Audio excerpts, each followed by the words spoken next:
El día de hoy hablaremos sobre un caso clínico de perfeccionismo y su tratamiento desde la terapia dialéctico-conductual radicalmente abierta. ¿En qué consiste este tipo de tratamiento? ¿Qué estrategias utiliza? Son algunas de las preguntas que vamos a contestar en este video. Recuerden que si les gusta la información rápida, denle por 2 a este video, y si no, pues déjenlo en la velocidad normal. Que la verdad, si hacen eso, lo reconozco. Qué paciencia y qué tolerancia. Muy bien. Bueno, empecemos por conocer qué es la DBT-RO. La terapia DBT-RO es una intervención transdiagnóstica para problemas resultantes del sobrecontrol desadaptativo. El tratamiento consiste en sesiones semanales y actividades fuera de sesión hasta por 30 semanas. Se atienden distintos problemas en distinto orden de importancia. Primero, los comportamientos que ponen en riesgo la vida, luego las rupturas de la alianza terapéutica y por último, los déficits en la señalización social. Las sesiones consisten en revisiones de las tareas a lo largo del tratamiento y en la visualización de los antecedentes y consecuentes de conductas problemáticas, así como en el desarrollo de habilidades alternativas para resolver estas situaciones de mejor manera. La terapia dialéctico-conductual trabaja bajo una especie de jerarquía en la que prioriza la intervención a aspectos que puedan poner en riesgo la vida del paciente. Por ejemplo, la automorición, las conductas que tienen como fin un intento de automorición. Y esto es sumamente importante porque el terapeuta no puede tratar todas las problemáticas al mismo tiempo. Y una visión muy útil es empezar por aquellas que pueden poner en riesgo la vida del paciente. También mencionamos este concepto de los déficits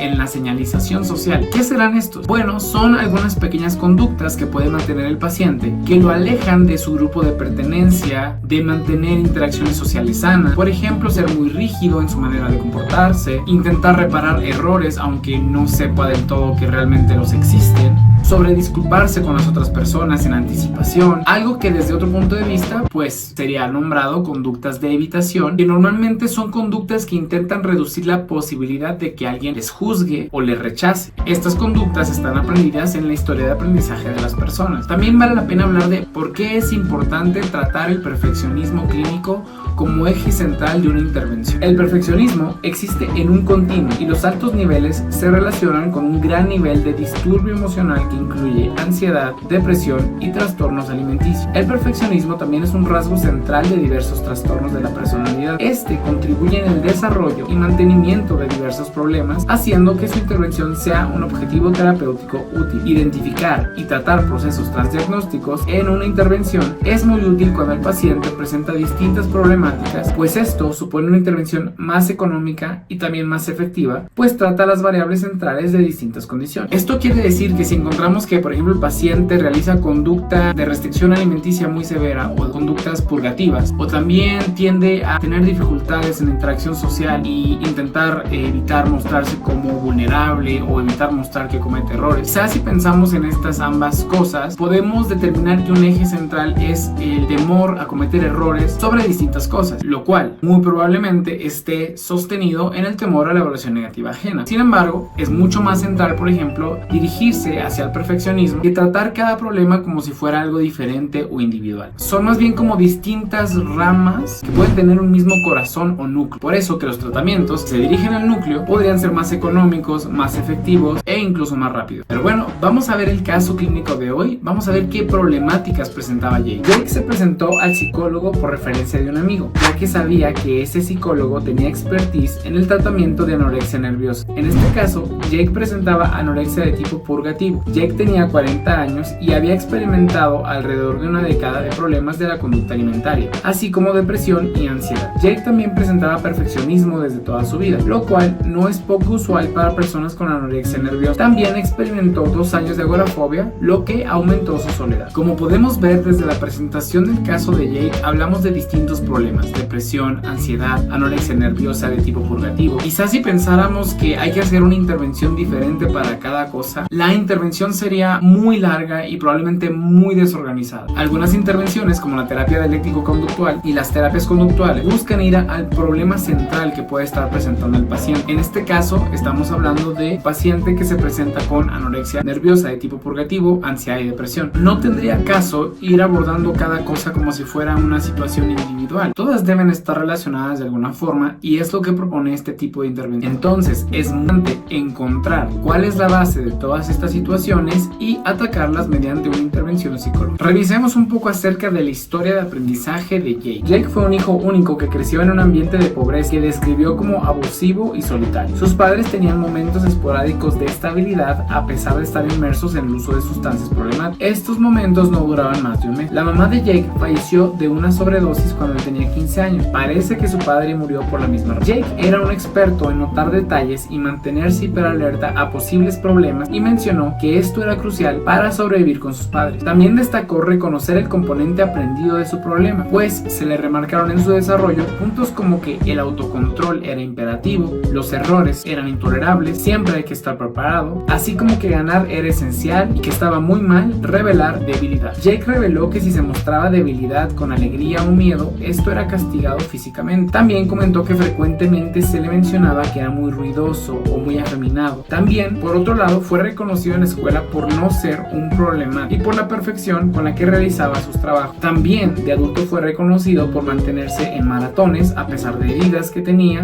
así como por mantener autocontrol y mantener su trabajo en la recesión del 2000. Imagínense vivir en un entorno donde tus padres son adictos y quizá cualquier pequeña cosa pudiera detonar un episodio de agresión física o verbal hacia tu persona. Un mecanismo completamente adaptativo en esta situación sería empezar a aprender y anticipar posibles errores que tú pudieras cometer, así como posibles señales en las otras personas de que se están molestando o enojando con tu comportamiento, para intentar entonces usarlas como señal de modificar tu conducta para no ser agredido de cierta forma. Este tipo de aprendizaje deja una marca muy dura en las personas, donde el aprendizaje es que hay que controlar hasta el mínimo detalle de lo que hacemos, de lo que decimos y en las ocasiones en las que interactuamos. Cuando la persona sale de esa situación a otros contextos donde quizá no haya agresión verbal o física, la persona puede estar manteniendo estos mismos patrones a pesar de que ya no sean necesarios, y esto contribuye al mantenimiento del temor exacerbado a ser criticado, a ser rechazado, la ansiedad en las situaciones sociales, etc. Hablemos un poco acerca de la formulación del caso de Jake. Jake fue tratado muchas veces con una visión como si se tratara de una persona impulsiva y con poco autocontrol. Sin embargo, en la intervención se reconoció que muchas veces Jake hablaba de forma que no correspondía con su comportamiento en la realidad. Por ejemplo, no tomaba de forma impulsiva, tomaba de forma regular y cuando no tenía trabajo. La autolesión no era esporádica, ocurría cuando intentaba castigarse por sus errores. No lloraba de la nada y de forma descontrolada, sino cuando imaginaba la visión que otros tenían de él. Los pacientes con un sobrecontrol no necesitan intervenciones que los hagan más efectivos o más regulados, sufren porque son perfeccionistas. El artículo nos menciona que Jake en muchas ocasiones fue evaluado como una persona con una dificultad para controlar sus impulsos, que actuaba de forma esporádica, errática y sin un aparente patrón. Sin embargo, un análisis mucho más meticuloso de su comportamiento permitió comprender que no era que él así hiciera estas cosas de la nada, sino que tenían como fin el controlar, el no cometer errores o el no ser mal evaluado por otros a la hora de cometer. Esta distinción es clave porque entonces permite entender que el tratamiento debe dirigirse a modificar estos intentos de Jake por controlar todo lo que hace para no cometer errores. Entonces hablemos ahora de cómo fue el curso del tratamiento. El tratamiento consistió en 30 sesiones y 30 clases fuera de sesión. Jake asistió sobrepreparado desde el inicio, con muchas preguntas para el terapeuta sobre sus posturas morales, sobre su experiencia, entre otros puntos, y está buscando el mejor lugar para estacionar. Muchos pacientes sobrecontrolados muestran un intenso deseo de cumplir con estándares morales adecuados. El terapeuta también observó los llamados social signals, que son comportamientos que realizan los pacientes en el intento de controlar la situación, pero que los mantienen alejados de sus grupos sociales. Por ejemplo, una postura rígida, un contacto visual mínimo, un discurso acelerado y una tendencia a sobredisculpar. Esto los mantenía fuera de la tribu, según los terapeutas dialéctico-conductual. Se descubrió que los valores de Jake eran vivir más honestamente, dedicarse más a la fotografía, disminuir sus conductas perfeccionistas, ser un buen padre de su mascota, mejorar la relación con su pareja. Como podrán ver, este tratamiento no necesariamente es sencillo o breve. De hecho, habla de aproximadamente 60 intervenciones, lo cual no es poco. Sin embargo, sí es poco comparado con el posible efecto benéfico que podría tener la intervención en estos pacientes. También se habló de que Jake tenía un intenso deseo de conocer las posturas morales de su terapeuta. Esto quizá con el fin fin de asegurarse de que su terapeuta era ideal para él y disminuir la posibilidad de cometer errores o el desperdicio de tiempo. Jake también tendía a sobredisculparse con el terapeuta, quizás en un intento de reducir la posible evaluación negativa que él imaginaba que el terapeuta podía tener sobre él. Jake incluso intentaba controlar el poder acceder al mejor estacionamiento, lo cual nos hace pensar que estas conductas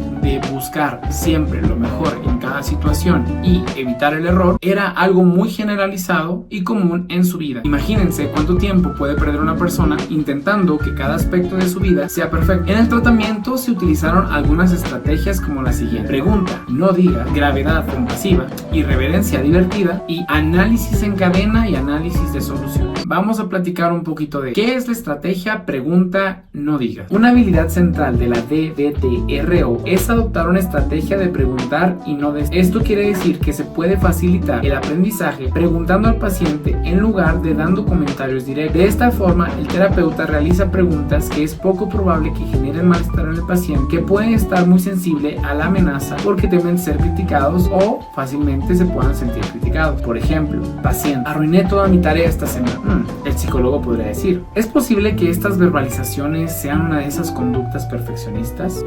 Sí, puede ser probable, entiendo. ¿Te gustaría que abordemos el tema en la sesión? Y el paciente podría contestar, sí, creo que podría estar intentando hacer mi tarea perfectamente y eso podría obstruir mi progreso. Esta estrategia puede ser útil para inducir algunos cambios en la forma en la que el paciente categoriza su situación. Quizá pueda haber ciertas dificultades o ciertos pequeños errores como aspectos demasiado graves o intensos que deberían ser evitados a toda costa. Y este tipo de cuestionamiento lleva un poco a la reflexión sobre si realmente son tan importantes o si es de vida o muerte cometer estos errores. A su vez, también puede servir para reducir la tendencia a autocastigarse o a autoexigirse ante este tipo de situación. Veamos por otro lado en qué consiste la estrategia gravedad compasiva. La gravedad compasiva se utiliza para reforzar la expresión de vulnerabilidad. El cliente podría mencionar, tuve que sacar a Molly temprano que estaba inquieta, hablando de su perra. Me levanté a las 5 de la mañana y no desayuné. Nos topamos con alguien corriendo. Molly reaccionó mal, me sentí horrible y me castigué. Y el terapeuta podría decir, entiendo, cada pasear a Molly temprano parece tener sus pros y contras. ¿Sabías que también tengo un perro reactivo? A veces me siento como un mal dueño cliente. Sí, me mudé aquí por ella y aún así no logro hacerlo. El terapeuta podrá decir, es comprensible, cuidar de un perro traumatizado conlleva mucha responsabilidad. El reconocer la dificultad de la situación e incluso que el terapeuta hable brevemente sobre sus propias dificultades podría ayudarle a Jake a darse cuenta de que sentirse incompetente es una experiencia sumamente normal, que no dice nada de él como persona, sino que es un humano común y corriente. ¿Qué será por otro lado la estrategia de irreverencia divertida? La irreverencia divertida puede darse de la siguiente manera. Cliente, intenté hablar con mi pareja pero simplemente no me escucha. Terapeuta, suena difícil, ¿cómo le pediste que te escuchara? Cliente, volteando los ojos, gritando. Cliente, volteando los ojos y gritando, no me estás escuchando. Terapeuta, acabo de leer un artículo en la guía más definitiva de la felicidad en el matrimonio que dice que voltear los ojos y gritar es la habilidad menos utilizada para lograr que tu pareja te escuche. Como podrán ver, en este tipo de estrategia el terapeuta puede utilizar el sarcasmo y esto tiene tres objetivos. 1. Establecer una atmósfera divertida y amable. 2. Dar retroalimentación sobre conductas que pueden ser maladaptativas. 3. Modelar el hecho de que también los amigos a veces se pueden reír de lo que hacemos o incluso hacer una pequeña burla y no es el fin del mundo. Esto puede ser fundamental para que los pacientes aprendan a hacer amigos, mejorar sus relaciones de pareja y llevarse bien en sus comunidades. Hablemos ahora un poco acerca de qué es el análisis en cadena y el análisis de solución. El tratamiento solicitó también un registro detallado de las situaciones en donde ocurrían las conductas problemáticas que alejaban al paciente de sus valores. Por ejemplo, la rumiación de ira, la rumiación de autodesprecio, el decir que sí a todas las peticiones, el aplicar la ley del hielo a su pareja, el arreglar todo lo que cree que es un error,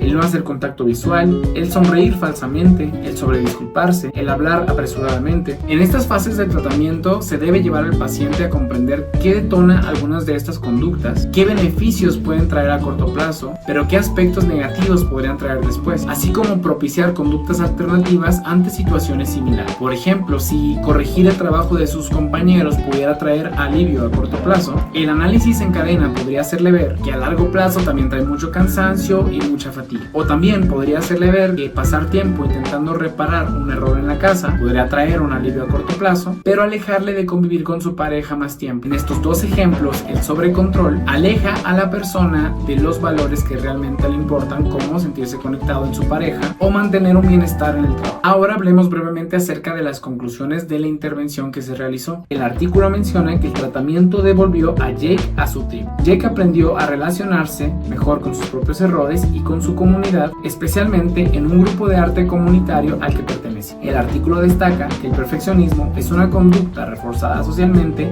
y puede traer consecuencias dolorosas para muchos usuarios. Ahora les platico también mis conclusiones. Bueno, este tratamiento no abordó directamente el temor de Jake a ser mal evaluado. Sin embargo, sí se concentró en todas esas conductas de sobrecontrol que tenía Jake para evitar cometer errores, lo cual es un punto muy positivo, ya que dejar de lado esas conductas podría hacer que Jake entonces se exponga a esas situaciones y entonces se vuelva mucho más tolerante a las mismas. Sin embargo, creo que podría ser muy útil que en el tratamiento se explique a la persona cómo quizás todos estos intentos podrían ser intentos en realidad de controlar lo que piensan otros de él o evitar el rechazo explícito de otras personas, debido a que en su historia de aprendizaje él realmente vivió este temor o vivió esta situación. El tratamiento no ofrece mucho detalle sobre cómo se abordó las conductas de evitación en la parte de la anorexia de tipo purgativo, pero parece ser porque se centra mucho más en la parte del perfeccionismo y en la utilidad que tuvo el tratamiento para tratar esa variable. Sin embargo, al final del texto sí se menciona también la anorexia de tipo purgativo simplemente desapareció. Bueno, no desaparecen las conductas, simplemente cuando el paciente va afrontando las situaciones que teme, algunas conductas que utiliza intento de controlar también van extinguiéndose porque simplemente dejan de ser útiles, porque el paciente le deja de tener miedo a la situación a las que antes les temía demasiado. Pero bueno, ¿ustedes qué opinan de estas intervenciones? ¿Qué opinan de este tipo de casos? Eso sería todo por el video de hoy, espero que les haya gustado. Si quieren ver más contenido acerca de psicología clínica basada en la evidencia, los invito a ver algunos de mis otros videos que están en este canal. Síganme en Instagram, donde normalmente les pregunto sobre qué quieren oír en los videos de YouTube. En Facebook subo muchos memes sobre psicología clínica y en TikTok hago videos sobre el mismo tema. Los veo por allá. Saludos.